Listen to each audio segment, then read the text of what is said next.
Hello guys, welcome to my YouTube channel the education path एंड मैं हूं Saanvi and मैं लेकर के आ गई हूं एक new video related to sociology class 11th NCERT base रहेगा। आज का ये वीडियो एनसीईआरटी बेस रहेगा एंड इसमें हम कवर करेंगे कुछ ऐसे टॉपिक्स जो सोशोलॉजी के मेन टॉपिक्स हैं जिनसे सबसे ज़्यादा क्वेश्चंस आते हैं एंड बहुत मतलब लॉन्ग क्वेश्चन सबसे ज़्यादा आते हैं। कुछ ऐसे टॉपिक्स को हम कवर करने वाले हैं, तो आइए स्टार्ट करते हैं। सोशोलॉजी की बेसिकली 2 बुक्स हैं जिसमें से हम फर्स्ट बुक पहले करेंगे। फर्स्ट बुक है इंट्रोड्यूसिंग सोशोलॉजी एंड उस बुक का इंट्रोड्यूसिंग सोशोलॉजी जो फर्स्ट बुक है उस बुक का हम ये ले रहे हैं फर्स्ट यूनिट जो कि है सोसाइटी एंड सोशोलॉजी एंड ये वीडियो पार्ट 3 रहने वाला है एंड आगे देखते हैं। इस वीडियो में हम जो भी कवर करेंगे वो रहेगा चैप्टर 3 कवर करेंगे जिसका नाम है समाज शास्त्र की प्रकृति और अध्ययन क्षेत्र। Okay, nature and scope of sociology. तो आइए स्टार्ट करते हैं। इंडेक्स देख लेते हैं पहले। इंडेक्स में फर्स्ट पॉइंट हम कवर करेंगे समाजशास्त्र की प्राकृतिक, मतलब ये नेचर ऑफ सोशोलॉजी, मतलब सोशोलॉजी क्या है, कैसे वर्क करती है, क्या इसका नेचर है, क्या प्रकृति है, इन सब पे हम डिस्कस करेंगे। नेक्स्ट टॉपिक हमारा रहने वाला है समाजशास्त्र की प्राकृति की मुख्य विशेषताएं, मतलब chief characteristics of the sociology, nature of sociology. Okay, तो आइए इसमें हम बात करते हैं। इसमें हम बात करेंगे कि हमने जो फर्स्ट टॉपिक में हमने जो नेचर पढ़ी है उनकी कैरेक्टरिस्टिक्स क्या हैं, उनका मुख्य विशेषताएं क्या हैं। ओके, उनको डिस्कस करेंगे। नेक्स्ट टॉपिक में हम आते हैं समाजशास्त्र का अध्ययन क्षेत्र, मतलब कि स्कोप ऑफ सोशोलॉजी क्या है। ओके, फोर्थ पॉइंट में हम देखेंगे समाजशास्त्र विशेष व सामान्य दोनों रूपों में, मतलब ये है कि सोशोलॉजी बहुत as a special and general science. इसमें ये है कि सोशोलॉजी जो है वो जनरल साइंस भी कह सकते हैं हम उसे और स्पेशल साइंस भी कह सकते हैं, और ये कैसे संभव है वो हम इस टॉपिक में पढ़ने वाले हैं। तो आइए अपना टॉपिक स्टार्ट करते हैं। हम स्टार्ट करने जा रहे हैं फर्स्ट टॉपिक से, जो कि रहने वाला है नेचर ऑफ सोशोलॉजी। स्क्रीन पे आप लोग देख पा रहे हैं एंड आगे देखिए हम इसमें कवर अप क्या क्या कवर करते हैं, और ये मैं आपको पहले ही बता दूं, ये मोस्ट इम्पॉर्टेंट टॉपिक्स होते हैं।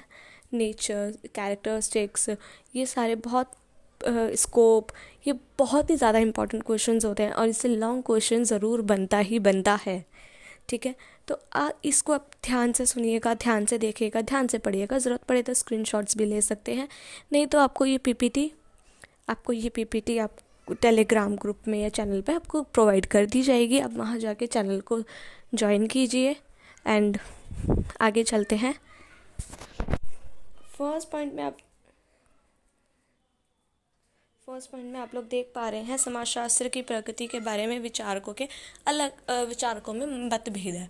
मतलब सही बात है यार, मतलब जितने भी सोशोलॉजी के थिंकर्स हैं, सोशोलॉजी की जो प्रकृति है, उसकी जो नेचर है, उसके बारे में सबका अलग अलग थॉट है।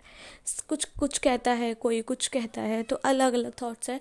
किसी का कोई स्पेसिफिक इसकी नेचर को डिफाइन नहीं कर सकते। ठीक है, नेक्स्ट टॉपिक हम देखते हैं। कुछ विचारक समाजशास्त्र को एक विज्ञान मानते हैं, जबकि कुछ अन्य सामाजिक घटनाओं की जटिलता के आधार पर इसे विज्ञान के रूप में नहीं मानते। ठीक है, स्वीकार नहीं करते हैं। मतलब ये कि कुछ लोग तो कहते हैं कि सोशोलॉजी एक साइंस है, बट कुछ लोग क्या कहते हैं कि ये जो समाज में घटने वाली घटनाएं हैं, उनमें जो जटिलताएं हैं, उनके बेस पे हम इसको साइंस नहीं कह सकते। सिर्फ उनके बेस पे हम इनको साइंस नहीं कह सकते, इस सब्जेक्ट को। ठीक है, नीचे एक नोट लिखा हुआ है येलो कलर में, आप देख पा रहे हैं। समाजशास्त्र की प्रकृति को समझने से पहले हमें समाजशास्त्र एक विज्ञान क्यों है और समाजशास्त्र एक विज्ञान क्यों नहीं है पर चर्चा करनी ज़रूरी है। ठीक है, उस पर चर्चा करनी चाहिए। मतलब ये कि कुछ लोग कहते हैं कि समाजशास्त्र एक विज्ञान है, एक साइंस है, बट कुछ लोग तो उसको इनकार करते हैं ना। कुछ लोग तो कहते हैं कि ये विज्ञान ही नहीं है, ये नॉर्मली एक है, मतलब एक कुछ भी कह सकते हैं, बट इसे साइंस नहीं कहा जा सकता। ठीक है, तो उसी के ऊपर हम चर्चा करेंगे कि क्यों वो उसको विज्ञान कहते हैं और क्यों वो उसको विज्ञान नहीं मानते हैं। ओके,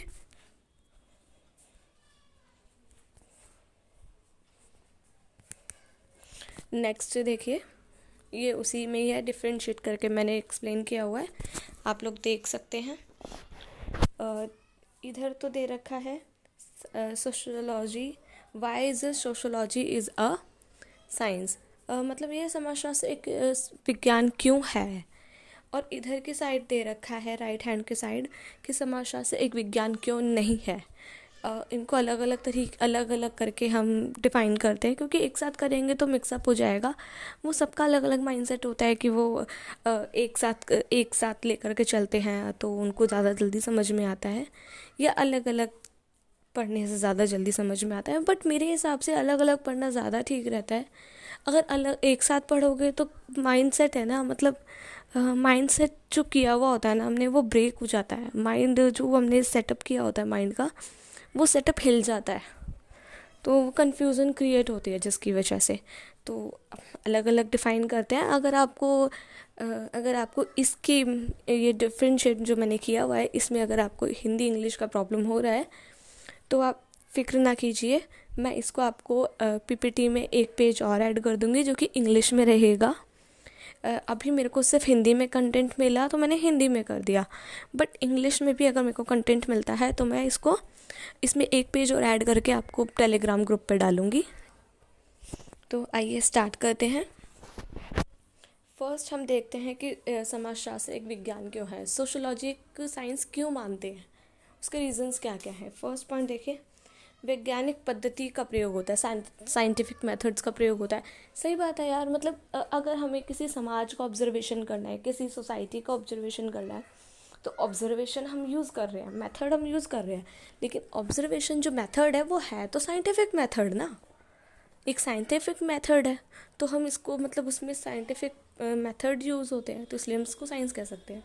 सेकंड पॉइंट देखिए, समाजशास्त्रीय ज्ञान प्रमाण आधारित होता है। सही बात है यार, मतलब जिस तरीके से साइंस में हर चीज़ प्रूफ पर निर्भर होती है, हर चीज़ प्रूफ से डिसाइड की जाती है, उसी तरीके से ये भी मतलब एक प्रूफ पर बेस होता है, हर चीज़ का इसमें प्रूफ मिलता है। ओके, फिर क्या है का अध्ययन करता है, मतलब जो करंट सिचुएशन चल रही है उसका अध्ययन करता है। ठीक है, उसके बारे, अब फॉर एग्ज़ाम्पल अगर गरीबी है तो गरीबी के बारे में अध्ययन करेगा कि कितनी गरीबी है, कितनी ज़्यादा, कहाँ पर गरीबी है, क्यों गरीबी है, क्या रीज़न है, इन सब पे चर्चा करता है, इन सब पे अध्ययन करता है। नेक्स्ट देखिए, तथ्यों का वर्गीकरण एवं विश्लेषण निकाले जाते हैं। सही बात है, जिस तरीके से साइंस में हम लॉजिकल थिंकिंग जो होती है, लॉजिकल थॉट्स जो भी होते हैं, उनको हम क्लासिफिकेशन करते हैं उनका, एंड उनको एनालिसिस भी करते हैं। तो इसी तरीके से इसमें भी होता है, साइंस में, सोशोलॉजी में भी होता है। हर प्रॉब्लम्स का, हर लॉजिकल थिंकिंग पर बेस होती है ये, एंड इसमें क्लासिफिकेशन भी होता है, एनालिसिस भी होता है, तो इसलिए हम इसको साइंस मान सकते हैं। ओके, फिर ये है कि कार्य कारण संबंधों की व्याख्या की जाती है।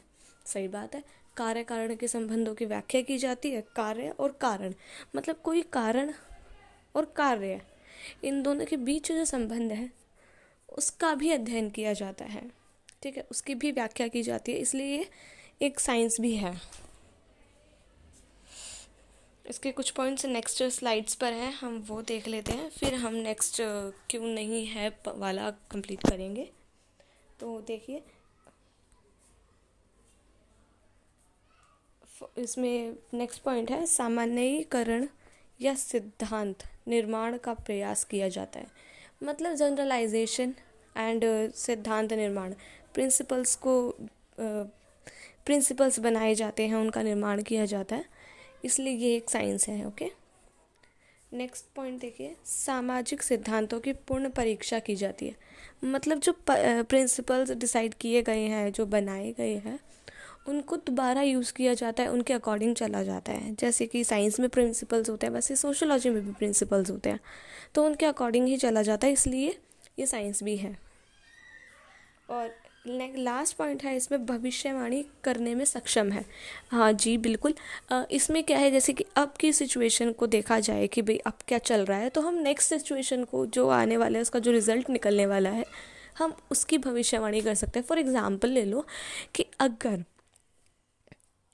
एग्ज़ाम्पल हम मानते हैं कि अगर किसी फैमिली में कोई मतलब गरीबी है किसी के पास, ठीक है, मतलब किसी की फैमिली बहुत गरीब है, वो अपने बच्चों को ठीक से पढ़ा नहीं पा रही है। जब वो ठीक से पढ़ा नहीं पाएगी, ठीक है, महंगाई की वजह से, ठीक है, गरीब फैमिली है, महंगाई की वजह से अगर अपने बच्चों को ठीक से नहीं पढ़ा पाएगी, तो उससे को ठीक तरीके से जो एजुकेशन मिलनी चाहिए उसकी एबिलिटी के अकॉर्डिंग, वो उसे नहीं मिल पाएगी। जब एबिलिटी नहीं मिल पाएगी तो डेवलपमेंट नहीं होगा उसका, ठीक है। एजुकेशन नहीं मिलेगी तो डेवलपमेंट नहीं होगा। अगर डेवलपमेंट नहीं होगा तो उसको आगे चल के इन फ्यूचर कोई जॉब नहीं मिलेगी, कुछ वो अचीव नहीं कर पाएगा, तो वो रह जाएगा अनएम्प्लॉयमेंट की कैटेगरी में आ जाएगा, ठीक है। बेरोज़गारी बढ़ जाएगी, मतलब महंगाई से बेरोज़गारी भी बढ़ती है। ये एक भविष्यवाणी की जा सकती है। फॉर एग्जांपल आज की गरीबी को देखा, आज की महंगाई को देखा, तो हम कह सकते हैं भाई आने वाली जो जनरेशन होगी, उनमें जॉब पर्सन्स वो बहुत कम रहने वाले हैं। हम ये भविष्यवाणी कर सकते हैं, ओके। और यही रीज़न है कि हम इसको साइंस भी कहते हैं। अब हम बात करेंगे समाजशास्त्र एक विज्ञान क्यों नहीं है पर। देखिए, इसमें वास्तुनिष्ठा का अभाव पाया जाता है। मतलब इसमें ऑब्जेक्टिविटी का अभाव होता है, ऑब्जेक्टिविटी की कमी होती है, इसलिए इसको साइंस नहीं कहा जा सकता। अब सामाजिक घटनाओं एवं व्यवहारों की जटिलता पाई जाती है। सही बात है यार, मतलब समाज में घटने वाली घटना जो है, अभी हमने पीछे भी पढ़ा कि कुछ लोग साइंस क्यों नहीं मानते इसको। वो इसलिए नहीं मानते क्योंकि इसमें सामाजिक घटनाओं में जो जटिलता होती है, उसके व्यवहार में जो जटिलता होती है, सिर्फ उसके बेस पर हम इसको साइंस नहीं मान सकते। तो वही बात इधर की गई है कि जटिलता पाई जाती है, इस वजह से हम इसे साइंस नहीं मान सकते। क्योंकि सामाजिक घटनाएं साइंस में तो नहीं देखी जाती ना, और ना ही उसमें इमोशंस देखे जाते हैं, व्यवहार देखा जाता है, बिहेवियर देखा जाता है। तो उन चीज़ों को तो हम साइंस में इंक्लूड करते ही नहीं है। नेक्स्ट पॉइंट देखिए, सामाजिक घटनाओं एवं व्यवहार की परिवर्तनशीलता पाई जाती है। हाँ, अब साइंस में क्या है कि कोई चीज़ फिक्स कर दिए तो फिक्स है, बट समाज में क्या है, समाज में घटने वाली घटनाएं बदलती रहती है, सिचुएशन के हिसाब से, टाइम के अकॉर्डिंग वो बदलती रहती है। फॉर एग्ज़ाम्पल आप खुद ही ले लो कि अभी 2011 में जो जनगणना हुई थी, ठीक है, 2011 में जो जनगणना हुई थी, उसकी काउंटिंग या उसका डाटा 2021 में हुई जनगणना से मैच नहीं करेगा, वो डिफरेंट हो चुका है, ठीक है, या बढ़ गया है। तो हम उसको कह सकते हैं कि ये स्थिर नहीं है, स्टिल नहीं है एक जगह पे, ये बदलती रहती है। और ऐसे ही व्यवहार, अब इंसान कभी तो दुखी होगा, कभी खुश होगा, कभी उत्सव मनाएगा, तो कभी शोक मनाएगा। तो इस वजह से हम इसको साइंस नहीं मान सकते। नेक्स्ट पॉइंट देखिए, मापने में समस्या आती है। सही बात है कि सिचुएशन क्या है हम ये तो पता कर लेते हैं, लेकिन सिचुएशन कितनी बड़ी है, इट्स मीन हम उसको अंदाज़ा लगा सकते हैं कि कितनी बड़ी है, बस उसको क्वांटिटी में नहीं माप सकते, इस वजह से हम इसको साइंस नहीं मान सकते। एंड प्रयोगशाला की कमी, सही बात है यार। आप लोगों को साफ पता चलता है कि भाई आपके स्कूल्स में बहुत कम स्कूल्स ऐसे होंगे, एटलीस्ट मुझे तो लगता है होंगे भी नहीं, बट मैं फिर भी एक बार को एग्जांपल मान के चलते, बहुत कम स्कूल्स ऐसे होंगे जहाँ पे सोशोलॉजी का एक स्पेशल लैब होगा, स्पेशल लेबोरेटरी होगी, प्रयोगशाला होगी, ठीक है। ऐसा बिल्कुल भी नहीं होता है कि वहाँ पे साइंस की तरह इनकी भी प्रयोगशाला हो। तो हम ये भी रीज़न हो सकता है कि हम इसको साइंस नहीं मान सकते। और नेक्स्ट देखिए, इसमें अमूर्तता पाई जाती है।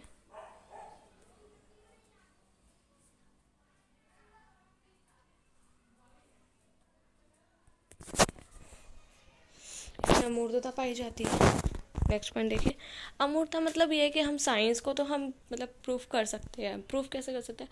हम अपनी आँखों से देख सकते हैं, महसूस कर सकते हैं, टच कर सकते हैं, बट समाज को हम टच नहीं कर सकते, समाजशास्त्र को टच नहीं कर सकते, ठीक है ना। अब वैसे भविष्यवाणी करने में असमर्थ, हाँ मतलब सक्षम है भविष्यवाणी करने में, बट क्या है कि साइंटिफिक जो भविष्यवाणी की जाती है, प्रेडिक्शन की जाती है, उनके चांसेस ज़्यादा होते हैं अकॉर्डिंग टू सामाजिक घटनाओं के अनुसार की गई प्रेडिक्शन में, ठीक है। प्रेडिक्शन के मतलब साइंटिफिक जो प्रेडिक्शन होती है उसके चांसेस ज़्यादा होते हैं पूरी होने के, ठीक है। इसलिए हम इसको साइंस नहीं भी कह सकते। लास्ट पॉइंट है स्वतंत्रता एवं अनिश्चितता होती है। वही बात है ना कि मतलब कोई भी चीज़ निश्चित नहीं होती। फॉर एग्जांपल कि गरीबी है, लेकिन कितने लोग गरीब हैं ये निश्चित नहीं है, ठीक है। और ऐसे ही स्वतंत्रता है, अगर हम कोई एक्सपेरिमेंट करते हैं या हम कुछ करना चाहते हैं तो हमें स्वतंत्रता होती है, ठीक है। समाज में रहकर हम कुछ करना चाहते हैं तो हम कर सकते हैं, स्वतंत्रता है। बट साइंस में ऐसा नहीं होता है। साइंस में या तो हर चीज़ निश्चित है और हर चीज़ किसी ना किसी से बंधी हुई है। फॉर एग्जांपल ले लो कि हम कोई एक्सपेरिमेंट कर रहे हैं, लेकिन वो एक्सपेरिमेंट करने के लिए हमें स्पेसिफिक फार्मूला चाहिए। तो फार्मूला जो है स्पेसिफिक, या तो हमें खुद क्रिएट करना पड़ेगा फार्मूला। अगर हम खुद क्रिएट करके करते हैं तो ही हम फिर तब भी हमें उस फार्मूले के अकॉर्डिंग चलकर अपने रिजल्ट तक पहुंचना पड़ेगा, या फिर हमें जो फार्मूला पहले से बना हुआ है उस फार्मूले के अकॉर्डिंग चलना पड़ेगा, राइट। इसीलिए हम इसको साइंस नहीं भी कह सकते। नेक्स्ट है कि अब हम बात करते हैं अपना सेकंड टॉपिक, जो कि रहने वाला है कैरेक्टरिस्टिक्स ऑफ नेचर। ओके, इसको देख लेते हैं। फर्स्ट पॉइंट रहने वाला है समाजशास्त्र एक सामाजिक विज्ञान है, ना कि प्राकृतिक विज्ञान। सही बात है। अब समाजशास्त्र जो है वो समाज का विज्ञान है, प्रकृति का विज्ञान नहीं है। इसलिए हम ये भी कह सकते हैं कि समाजशास्त्र एक समाजशास्त्र है, समाज का शास्त्र है, मतलब सामाजिक विज्ञान है, प्राकृतिक विज्ञान नहीं है। सेकंड पॉइंट हम देख सकते हैं कि समाजशास्त्र एक निरपेक्ष विज्ञान है, ना कि आदर्शात्मक विज्ञान। मतलब सही है ना कि समाजशास्त्र जो है एक निरपेक्ष विज्ञान है, एक कह सकते हैं हम एब्सोल्यूट साइंस है, ठीक है। बट एब्सोल्यूट साइंस है बट नॉर्मेटिव साइंस नहीं है, ठीक है। मतलब वो किसी के ऊपर किसी को आदर्श मानकर नहीं चलता है, वो निरपेक्ष रहता है, ठीक है। अब थर्ड पॉइंट देखिए, समाजशास्त्र एक विशुद्ध विज्ञान है, ना कि व्यवहारिक विज्ञान। सही बात है। समाजशास्त्र जो एक प्योर साइंस है, मतलब समाज के मामले में ये प्योर साइंस है, व्यवहारिक विज्ञान नहीं है, ठीक है। फोर्थ पॉइंट हम देख सकते हैं, समाजशास्त्र अपेक्षाकृत अमूर्त विज्ञान है। अपेक्षाकृत मतलब रिलेटिवली, मतलब अमूर्त के जैसा ही विज्ञान है। हम समाज को देख सकते हैं, महसूस कर सकते हैं, महसूस कर सकते हैं, उसमें रह सकते हैं, उसके लिए कार्य कर सकते हैं, उसका साथ दे सकते हैं, लेकिन समाजशास्त्र का हम टच नहीं कर सकते, देख नहीं सकते। तो इसलिए ये अमूर्त है। अमूर्त चीज़ें क्या होती है जिन्हें हम देख नहीं सकते, टच नहीं कर सकते, सिर्फ महसूस की जा सकती है या इमेजिन की जा सकती है, ठीक है। वही चीज़ है, उसके अपोजिट होता है मूर्त, ठीक है। उसको हम देख सकते हैं, टच कर सकते हैं, महसूस कर सकते हैं, इमेजिन भी कर सकते हैं, ठीक है। लास्ट पॉइंट देखिए, इसमें लास्ट पॉइंट नहीं है, आगे और भी पॉइंट्स हैं, बट इस पेज का लास्ट पॉइंट है समाजशास्त्र एक सामान्यीकरण। ये जॉइंट नहीं हुआ है, ये मतलब आधा का आता तो इधर इसमें ई की मात्रा आती है तो इसलिए वो हो रही है, टाइपिंग मिस्टेक हुई है। सामान्यीकरण करने वाला विज्ञान है, ना कि विशेषीकरण। सही बात है। मतलब ये क्या है कि जनरलाइजेशन करने वाला विज्ञान है, जनरलाइजिंग साइंस है, ठीक है।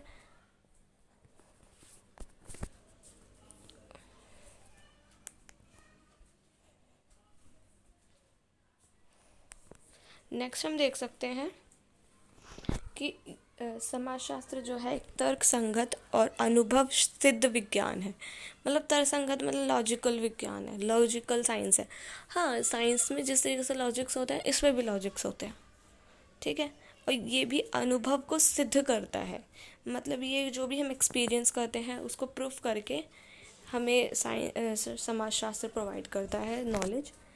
एंड लास्ट पॉइंट देखिए, समाजशास्त्र एक सामान्य विज्ञान है, ना कि विशेष विज्ञान। हाँ, इस बात पे मैं आपको एक बात बताना चाहूँगी कि समाजशास्त्र वैसे तो एक सामान्य विज्ञान है, जनरल साइंस है, बट कभी कभी कहीं कहीं ये विशेष रूप से भी कार्य करता है, मतलब स्पेशल साइंस भी कहलाता है कहीं कहीं।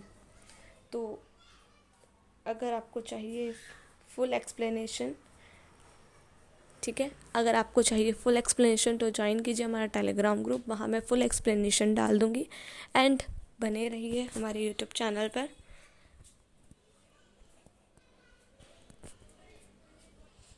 तो आइए आगे चलते हैं। अब बात करेंगे हम सबसे इम्पॉर्टेंट टॉपिक की। सबसे इम्पॉर्टेंट टॉपिक है, मोस्ट इम्पॉर्टेंट टॉपिक है, और ये थोड़ा क्रिटिकल भी है, इसको थोड़ा ध्यान से समझिएगा। ओके, तो ये टॉपिक हमारा आता है स्कोप ऑफ सोशोलॉजी। अब देखिए, जब बात हुई कि भाई सोशोलॉजी एक विज्ञान बना तो दिया है, बट ये वर्क कैसे करता है, इट्स मीन ये कि आपको मैंने फर्स्ट हमारी ये क्लास, आज की क्लास की फर्स्ट लाइन यही थी हमारी कि समाजशास्त्र के मामले में, इनकी प्रकृति के मामले में हर विचारकों की, हर थिंकर की अलग अलग थॉट्स हैं, अलग अलग बातें हैं, मतलब उनमें मतभेद चलता रहता है। अब जब उनमें मतभेद होने लगा कि कोई एग्री हो रहा है, कोई डिसएग्री हो रहा है कि ये साइंस है या नहीं, तो सबने जो एग्री थे और जो डिसएग्री थे, उन्होंने अपनी अलग अलग टीम बना ली। इट्स मीन उन्होंने अपना अलग अलग बना लिया, जिन्हें स्कूल्स ऑफ सोशोलॉजी कहा गया। तो पहला पॉइंट है हमारा फॉर्मेटिव स्कूल्स। ठीक है, अब ये फॉर्मेटिव स्कूल्स कौन से होते हैं? जो एग्री होते हैं, जो लोग एग्री होते हैं समाजशास्त्र से, वो होते हैं कि फॉर्मेटिव स्कूल्स में, और जो डिसएग्री होते हैं वो होते हैं, मतलब सबके अलग अलग थॉट्स थे। वो थॉट्स क्या क्या थे वो अभी हम पढ़ने वाले हैं। फॉर्मेटिव स्कूल्स में देखिए, हम अकॉर्डिंग टू ले रहे हैं जॉर्ज सी मिल के बारे में हम देख रहे हैं कि ये कहते हैं कि समाजशास्त्र को एक विशिष्ट विज्ञान बनाने के लिए यह आवश्यक है कि इसके अंतर्गत सभी प्रकार के सामाजिक संबंधों का अध्ययन नहीं करके इन संबंधों के विशिष्ट स्वरूपों का अध्ययन किया जाए। सामाजिक संबंधों के स्वरूपात्मक पक्ष पर जोर देने के लिए, ठीक है, जोर देने के कारण ही इस संप्रदाय को स्वरूपात्मक संप्रदाय कहा गया है।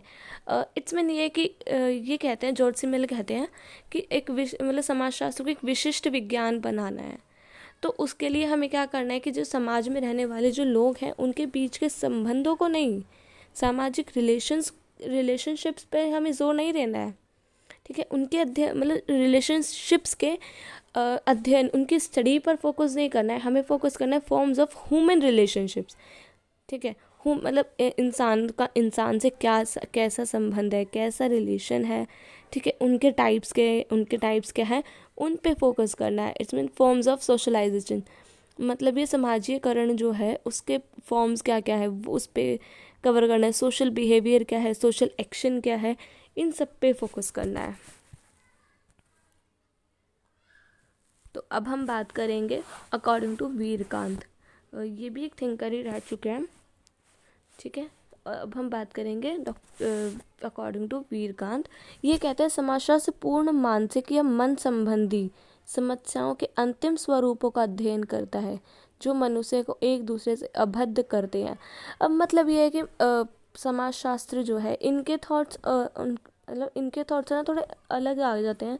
इनका ये कहना है कि समाजशास्त्र जो है ना, वो सामाजिक या मन संबंधी समस्याओं के अंतिम स्वरूप, मतलब ये है कि एक तो होता है अपर लेवल, एक होता है लोअर लेवल, एक होता है अपर लेवल।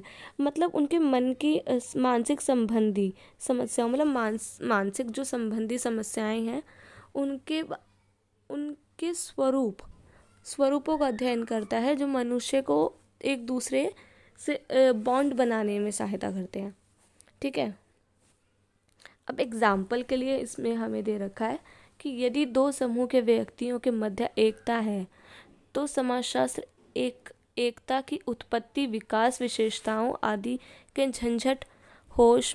झंझटों में ना पढ़कर, ये मिसप्रिंट हुआ है, झंझटों में ना पड़कर मानसिक स्वरूपों का अध्ययन करेगा, जिसके द्वारा यह एकता संभव हुई है। मतलब मान लीजिए कि कोई दो लोग हैं, उनके बीच में एकता बनी हुई है, तो उनकी एकता तो हम सोशोलॉजी जो है वो उस पर फोकस नहीं करेगा कि एकता क्या होती है, ऐसे क्या कैरेक्टरिस्टिक्स है, क्या नेचर है, ये इन सब पे फोकस नहीं करेगा। वो इन चीज़ों पे फोकस करेगा कि एकता बनी है तो क्यों बनी है, क्या रीज़न था, ठीक है, कैसे एकता बनी इनके बीच, ठीक है, और एकता का कारण क्या है, ये चीज़ें अध्ययन करेगा, इन चीज़ों की स्टडी करेगा। फॉर एग्ज़ाम्पल, एक और एग्ज़ाम्पल मैं आपको देती हूँ। फॉर एग्ज़ाम्पल कि दो लोग एक ही मंजिल पे पहुँचने के लिए या अलग अलग मंजिल पे पहुँचने के लिए एक ही रास्ते से जा रहे हैं, ठीक है, दोनों की एक दूसरे को बचाते हुए टक्कर भी हो जाती है, मतलब स्कूटी से, गाड़ी से, जैसे भी जा रहे हैं, व्हीकल से जा रहे हैं, ठीक है, तो जाते जाते वो इन दोनों की एक साथ टक्कर हो जाती है, एक दूसरे को बचाते बचाते भी। अब टक्कर हो गई, वो बात समझ में आ गई, लेकिन टक्कर होने के बाद वो एकता दिखाएंगे या नहीं दिखाएंगे, वो उनके माइंडसेट के ऊपर डिपेंड करता है, ठीक है। अगर दोनों के बीच एक जैसे विचार होंगे तो एकता होगी, अब वो चाहे नेगेटिव विचार हो या पॉजिटिव विचार हो, ठीक है। अब अगर दोनों के माइंड में होगा कि झगड़ा करना है तो झगड़ा करना है, तब भी एकता मानी जाएगी। क्यों? क्योंकि एकता का मतलब क्या है कि वो एक ही पॉइंट ऑफ व्यू से चल रहे हैं, एक ही पॉइंट ऑफ व्यू से देख रहे हैं सब कुछ। तो ऐसे ही अगर वो एक मतलब नॉर्मली एक दूसरे को माफ़ करके आगे निकल जाते कि चल छोड़, वो भी जल्दी में, मैं भी जल्दी में हूँ, तो हम क्यों झगड़ा करें, दोनों ही ये सोच लेते हैं, तो झगड़ा नहीं होगा, तब भी एकता बनी रहेगी। तो उस वक्त एकता का कारण क्या था वो जानने की कोशिश की जाएगी, उसका एकता बनी कैसे उनके बीच, उस पे फोकस करता है सोशोलॉजी। अब एकता का कारण नेगेटिव था या पॉजिटिव, अगर वो नेगेटिव था तो क्या नेगेटिव कारण था, अगर वो पॉजिटिव था तो क्या पॉजिटिव कारण था, ठीक है, इन सब पे फोकस करता है। नेक्स्ट हम देख रहे हैं कि अकॉर्डिंग टू मैक्स वेबर, इसको तो आपने कई बार डिफाइन कर चुकी हूँ मैं, कई बार मतलब इनको मेंशन कर चुकी हूँ मैक्स वेबर को, इनके बारे में भी हम आगे पढ़ेंगे, बट अभी के लिए हमारे पास जितना कंटेंट है हम वो पढ़ना चाहेंगे। तो मतलब मैक्स वेबर क्या कहते हैं कि सोशोलॉजी का जो उद्देश्य है वो सोशल बिहेवियर और सोशल एक्शन को समझने का उद्देश्य है।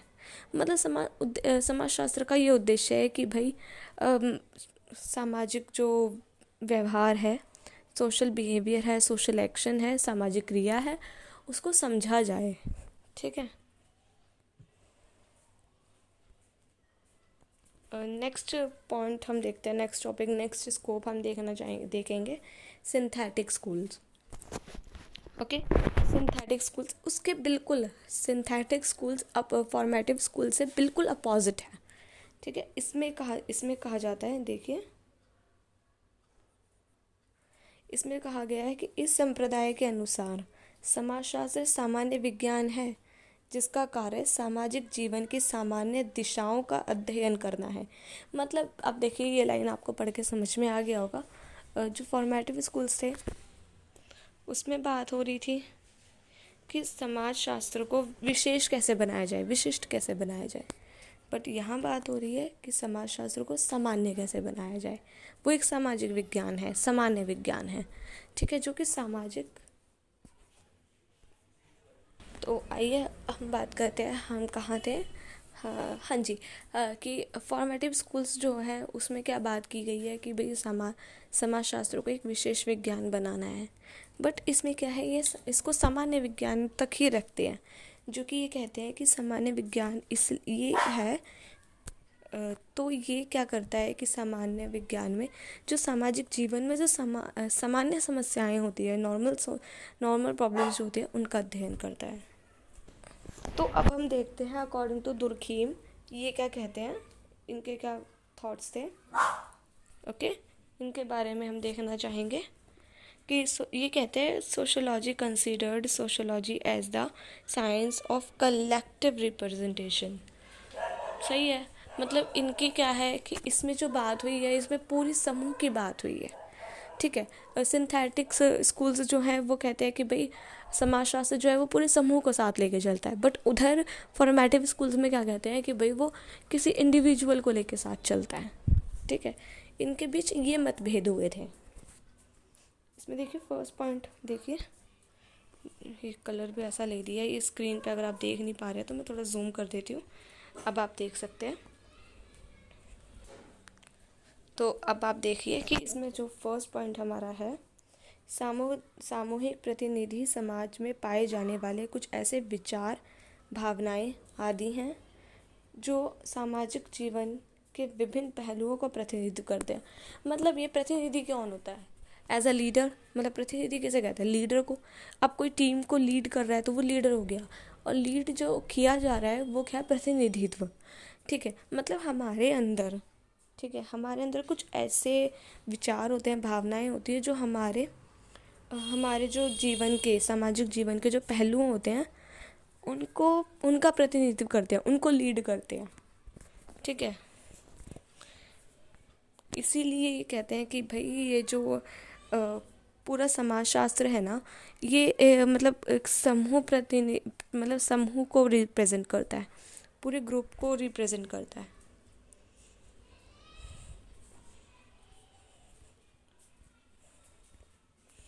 तो अब हम देख पा रहे हैं, अब हम सेकंड देखते हैं, सेकंड थॉट किसका है?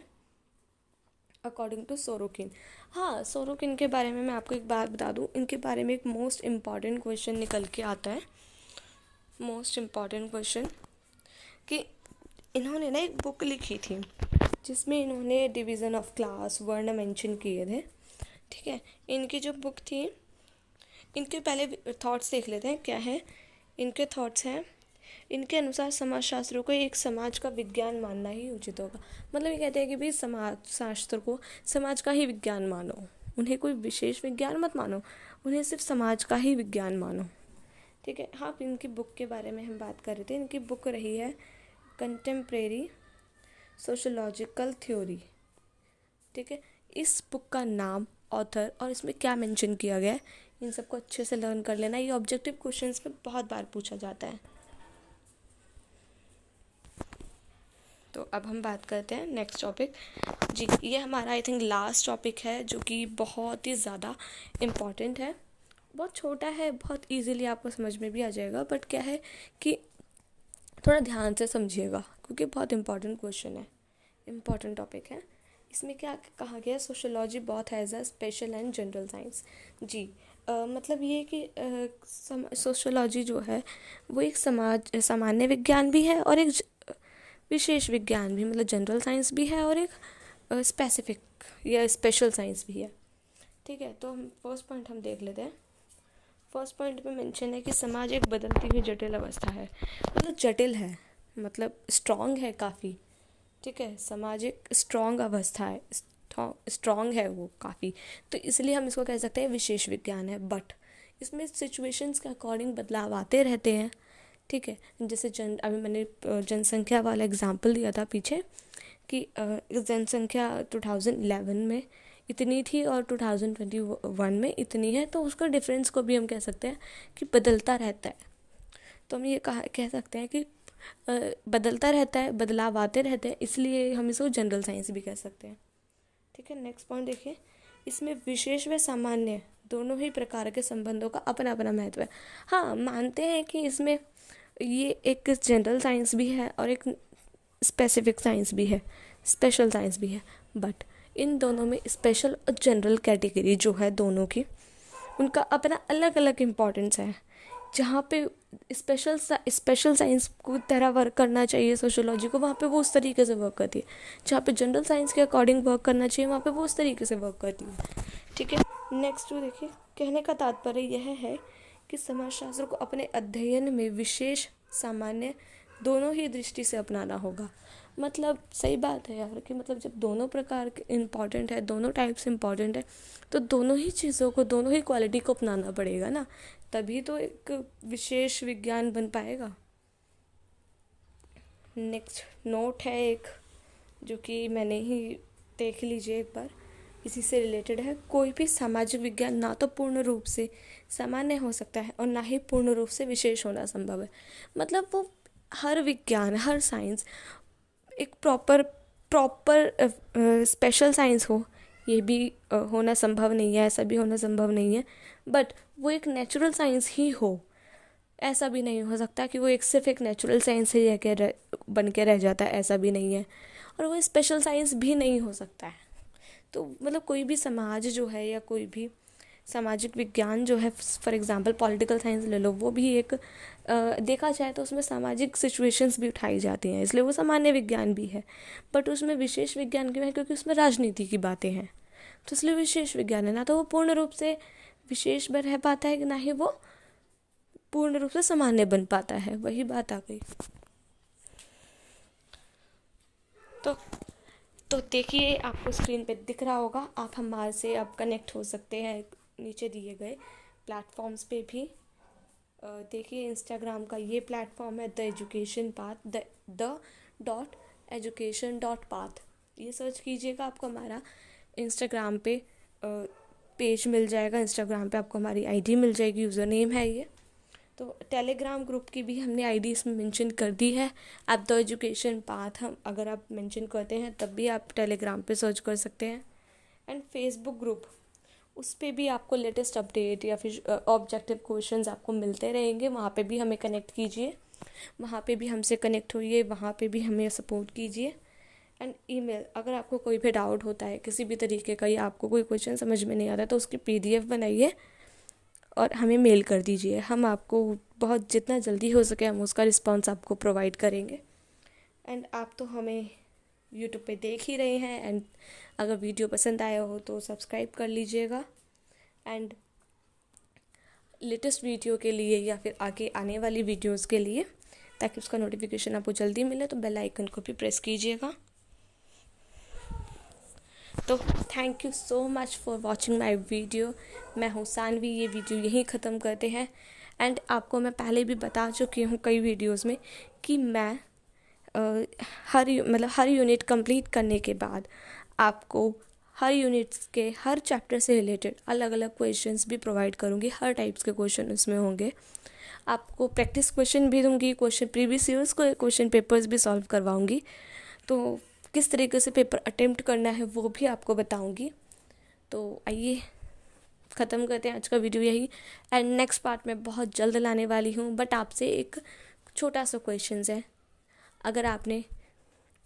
अगर आप चाहते हैं कि मैं इसी चैप्टर को आगे इसी सब्जेक्ट को मैं आगे कंटिन्यू करूँ या इसकी सेकंड यूनिट लेकर के आऊँ या सेकंड बुक स्टार्ट कराऊँ, तो आप मुझे कमेंट करके बताइए। एंड अगर आप चाहते हैं कि मैं कोई और नया दूसरा सब्जेक्ट उठाऊं क्लास 11 का ही, तो आप कमेंट करके बताइए। एंड देखते रहिए एंड बने रहिए हमारे YouTube channel the education path पर। Thank you for watching my video.